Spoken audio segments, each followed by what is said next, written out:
नमस्ते दोस्तों, मैं ब्रजेश स्वागत करता हूं कहानियों की दुनिया में आप सभी का।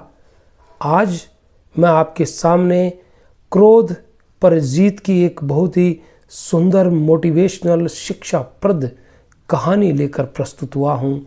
कहानी का शीर्षक है महर्षि और राक्षस। किस प्रकार से क्रोध को जीता जा सकता है, यही इस कहानी के अंदर आप जानेंगे। तो कहानी को इत्मीनान से ध्यान से सुनिए।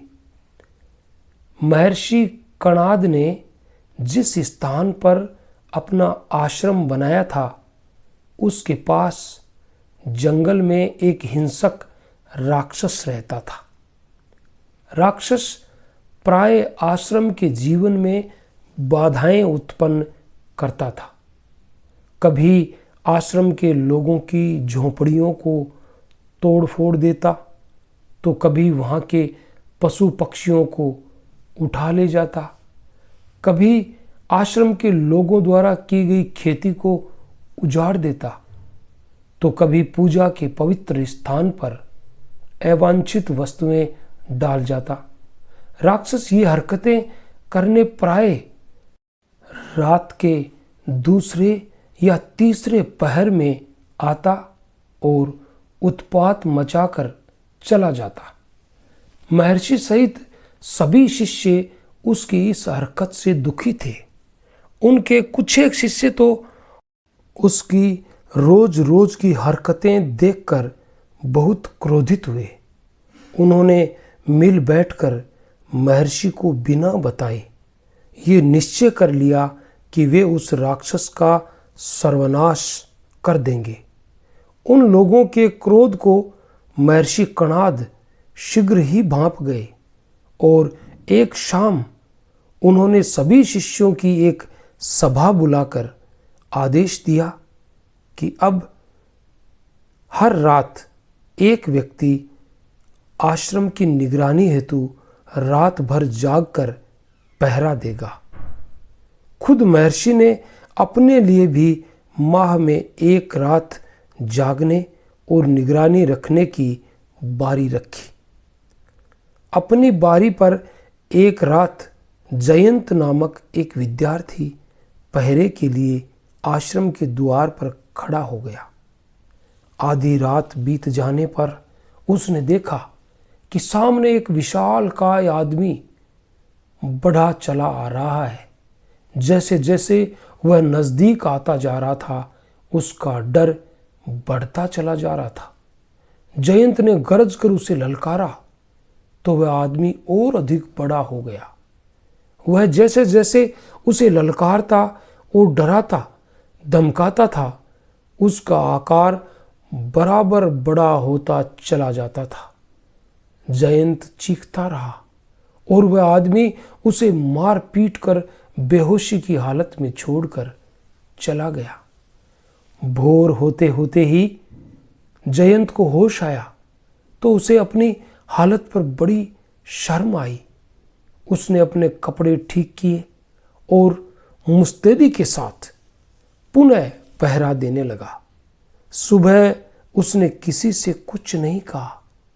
रात को अपने पिटने की बात शर्म के कारण पूरी तरह से छिपा गया। दूसरी रात को सुखदेव नामक विद्यार्थी की बारी आई। उसके साथ भी ऐसी ही घटना घटी। रात के दूसरे पहर में एक भयानक आकार वाला आदमी आया और सुखदेव की ललकारों के साथ बहुत बड़ा होता हुआ उसे पीटकर चला गया। सुबह हुई तो वह भी रात में हुई घटना को पचा गया और साधारण ढंग से अपने कामों में लग गया। इसी प्रकार बराबर 5 दिन तक ऐसी घटनाएं घटती रही। पांचों विद्यार्थी एक दूसरे से अपने साथ बीती हुई बात को छिपाते रहे। छठे दिन खुद महर्षि की बारी आई। रात हुई तो वे अपनी जिम्मेदारी को निभाने आश्रम के द्वार पर पहुंच गए। उनके 5 शिष्य भी, जो उस भयानक आदमी से पिटे थे, चोरी छिपे महर्षि को पहरा लगाते हुए देखते रहे। रात के ठीक दूसरे पहर वही आदमी फिर आया और महर्षि की ओर बढ़ने लगा।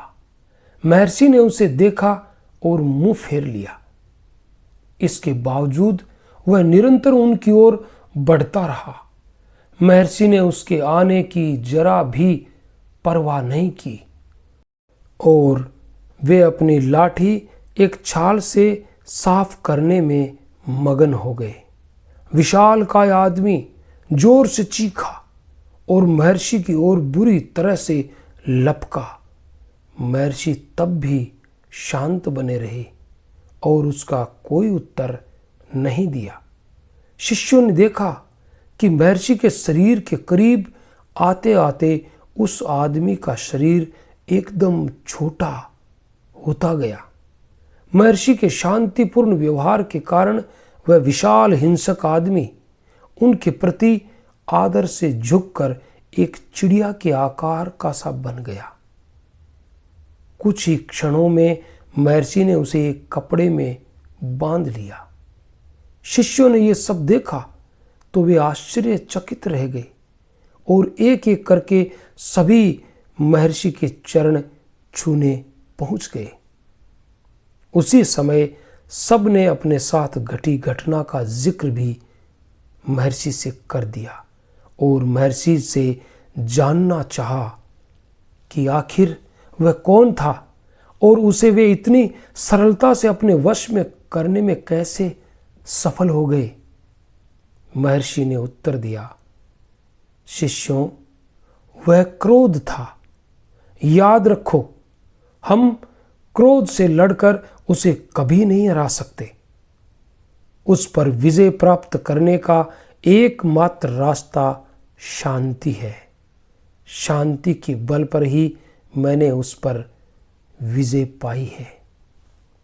ये थी एक छोटी सी कहानी, महर्षि और राक्षस। कैसी लगी आपको? अगर हमारी ये कहानी आपको पसंद आई, अच्छी लगी, तो हमारे चैनल को सब्सक्राइब कीजिएगा और मिलेंगे कल किसी अन्य मोटिवेशनल कहानी में। तब तक के लिए all the best. Thanks for watching.